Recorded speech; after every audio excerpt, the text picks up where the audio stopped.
Assalamualaikum warahmatullahi wabarakatuh. Salam sejahtera untuk kita semua. Shalom, Om Swastiastu, salam kebajikan, Namo Buddhaya. Perkenalkan, saya Nurul Hidayat, dosen tetap program studi S1 Ilmu Komunikasi, Fakultas Ilmu Komunikasi Universitas Pancasila dengan NIDN 2911109401. Pada video pembelajaran ini, saya akan memperkenalkan mata kuliah Teori dan Perspektif Komunikasi Massa berdasarkan rencana pembelajaran semester ataupun RPS. Mata kuliah ini merupakan bagian penting dalam kajian ilmu komunikasi karena membahas bagaimana media massa berkembang, bagaimana teori-teori komunikasi massa lahir, serta bagaimana teori tersebut dapat digunakan untuk memahami fenomena media dalam kehidupan masyarakat.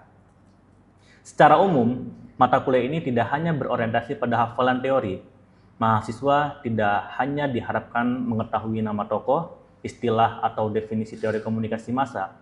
Lebih dari itu, mahasiswa diarahkan untuk mampu menggunakan teori sebagai alat analisis dalam membaca realitas media. Misalnya, ketika muncul pemberitaan politik, kampanye digital, isu disinformasi, representasi kelompok sosial, tayangan televisi, film, iklan, atau fenomena algoritma media sosial. Mahasiswa diharapkan mampu menjelaskan fenomena tersebut dengan konsep dan teori komunikasi massa yang tepat. Dalam RPS, mata kuliah ini memiliki capaian pembelajaran yang selaras dengan kemampuan mahasiswa dalam membuat kajian atau analisis dalam isu komunikasi massa, menggunakan konsep dan teori komunikasi yang relevan. Ada 3 capaian utama dalam mata kuliah ini. Pertama, mahasiswa mampu menjelaskan perkembangan konsep, model, dan teori komunikasi massa dari era klasik hingga era digital. Capaian ini menekankan pemahaman terhadap peta perkembangan teori komunikasi massa, mulai dari teori masyarakat massa, teori efek media, teori efek terbatas, teori audiensi aktif, hingga teori yang berkaitan dengan media digital. Kedua, mahasiswa mampu menganalisis fenomena media Indonesia dan global, menggunakan teori komunikasi massa yang relevan.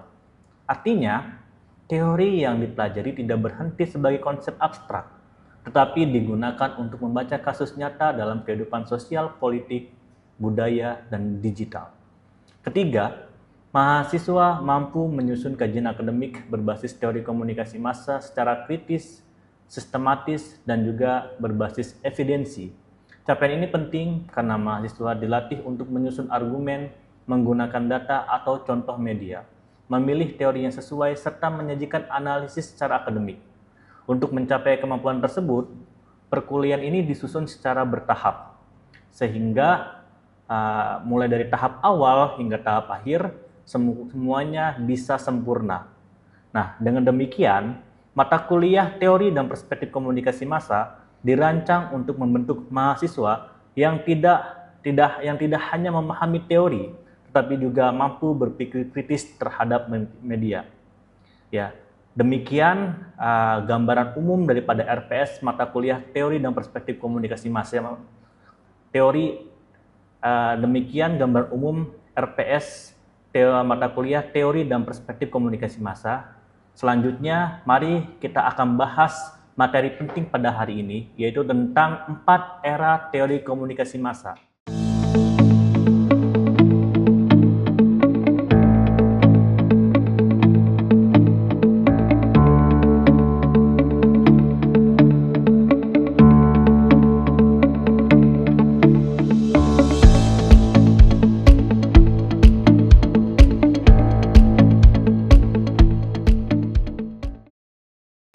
Baik, mahasiswa sekalian, setelah tadi kita membahas tentang RPS, tentang mata kuliah teori dan perspektif daripada media massa, sekarang kita masuk ke dalam materi utama kita, yaitu tentang 4 era teori komunikasi massa. Nah, di dalam teori komunikasi massa ini ada 4 era. Kita akan memahami bagaimana bahwa ternyata teori komunikasi massa itu berkembang, mulai era terbatas, kemudian efek terbatas, hingga di era saat ini, ya kan? Nah, sekarang saya mau nanya terlebih dahulu, kira-kira di era sekarang nih, mahasiswa ataupun di era kalian nih, masyarakat itu masih terpengaruh nggak sih sama media? Kira-kira Pengaruh, Mas. masih terpengaruh, ya kan? Nah, kita akan berbicara bagaimana sejarah perkembangannya. Memang bagaimana sekarang media itu semakin lama semakin ada yang namanya teori berbicara dari mulai era perkembangan media, bahwa era media pertama itu adalah media mempunyai pengaruh yang sangat kuat. Bagaimana perubahan paradigma ini didasari daripada kemajuan teknologi, munculnya media baru, ya. Nah, era pertama disebut namanya era teori masyarakat massa. Era ini ada di abad ke-19 sampai 1930-an, di mana karakteristiknya era ini ditandai dengan kecemasan. Kenapa? Karena era ini era di mana adanya perang dunia. Ya kan, propaganda sangat kuat. Kalian kenal Hitler? Hitler kenal? Nazi, tahu kan? Bagaimana? Apa yang mereka propagandakan? Mereka mempropagandakan isu-isu tentang Yahudi itu melalui radio. Nah, kenapa? Karena media pertama itu adalah cetak, kemudian masuk ke dalam elektronik, yaitu adalah radio terlebih dahulu. Nah, di era ini pandangan media dianggap sangat kuat. Inilah muncul yang namanya teori jarum hipodermik, ya, dan teori peluru ajaib, di mana ketika media menginformasikan suatu berita ataupun suatu informasi, maka khalayak langsung percaya. Ini era pertama nih, ya kan? Nah, oleh sebab itu era ini muncul ketika ada cerita bagaimana perpindahan masyarakat dari desa ke kota, ya kan? Jadi ada masyarakat itu hijrah dari desa ke kota, kemudian di suatu kota itu mereka ini berkompetisi untuk mencari pekerjaan, untuk mencari pendapatan segala macamnya, hingga akhirnya mereka tidak percaya satu sama lainnya. Apa yang mereka percaya? Yang mereka percaya ada informasi dari media.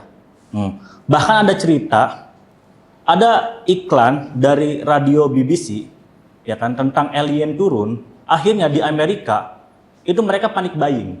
Ada yang mereka itu ke goa, ada yang mereka itu borong makanan, ya kan, hijrah. Kenapa? Karena ada informasi alien akan turun ke bumi.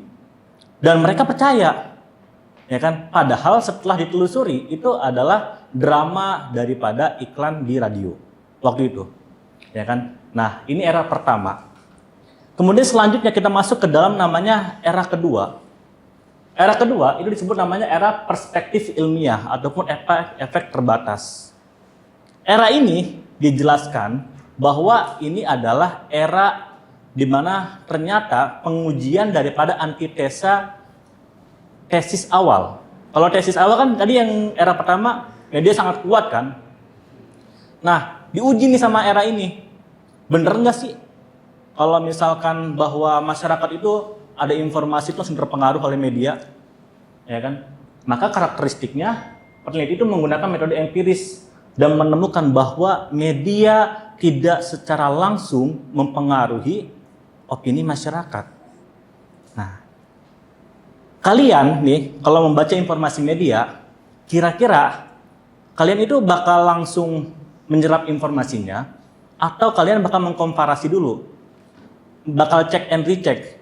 Coba saya tanya ke Google, atau bakal, bener nggak sih sama, atau tanya ke influencer. Sering kayak gitu, sering kan? Nah, inilah efek di mana ternyata munculnya teori two-step flow, bahwa media itu tidak secara langsung mempengaruhi masyarakat, tapi dia ini melalui perantara. Siapa perantaranya? Opinion leader. Siapa opinion leader ini? Bisa dosen, bisa influencer. Kadang-kadang kan kita sering ngebaca berita ya tentang pelemahan rupiah gitu kan ya. Tapi kita ini percayanya sama siapa? Ferry Irwandi kadang-kadang gitu ya. Kan? Atau kita kalau mau menggunakan skincare, itu melihat reviewnya siapa? Tasya Parasya gitu ya, bener ya? Atau siapapun itu. Sehingga media itu tidak langsung mempengaruhi daripada masyarakat, melainkan media itu dalam penelitian yang ini dipengaruhi daripada opinion leader. Two-step flow, ada SCAT, gitu, ya kan?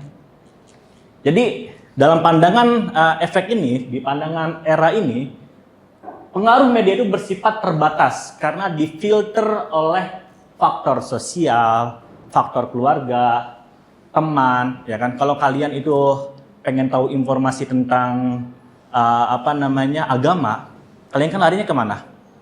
Ke ustadz, kan kayak gitu ya kan? Nah, itulah filternya. Kita selanjutnya masuk ke dalam era yang ketiga. Era yang ketiga adalah era perspektif budaya atau kritis.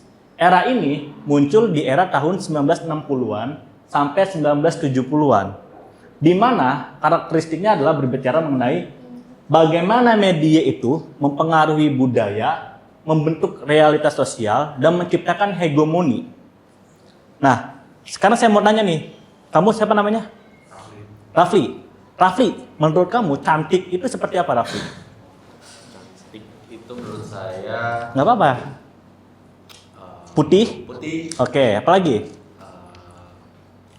matanya Sipit. Orang Cina dong. Apa? Berbinar. Biru. Oh, berbinar. Kalau biru kan Uzbekistan, berbinar ya kan.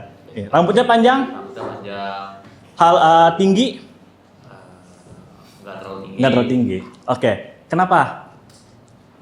Kita bisa pahami standar kecantikan, karena ada yang bilang kecantikan itu relatif ya. Kecantikan relatif. Tapi ternyata hampir sama antara Rafli dengan yang lainnya, itu pasti memiliki standar yang mirip. Bahwa cantik itu adalah putih. Bahkan perempuan itu sendiri, bener ya? Bahwa cantik itu rambutnya misalkan panjang. Dari mana standar itu ada? Ternyata standar itu adalah dibentuk oleh media. Kalian kenal iklan Sunsilk? Kalian kenal iklan sabun? Kenapa kok pemainnya pada cantik-cantik semua? Ya kan? Sehingga tanpa disadari, standar kecantikan itu dibentuk oleh masyarakat. Padahal ketika berbicara tadi misal Raffi bilang cantik itu adalah putih, bagaimana kalau misalkan mohon maaf cantiknya orang Afrika, apakah putih? Enggak kan? Nah, itulah bagaimana era di sini, era bagaimana menciptakan realitas sosial untuk standar apa yang terjadi di masyarakat. Ya kan? Nah, inilah muncul yang namanya teori kultivasi karena emang era ini muncul di mana di tahun 1960-an. Era di mana media itu yang tadinya sudah turun pengaruhnya, dia mulai naik kembali ketika TV ini ada. Ya kan? Televisi mulai ada dari Joseph Clever, dia akhirnya visual itu mulai naik lagi. Ya.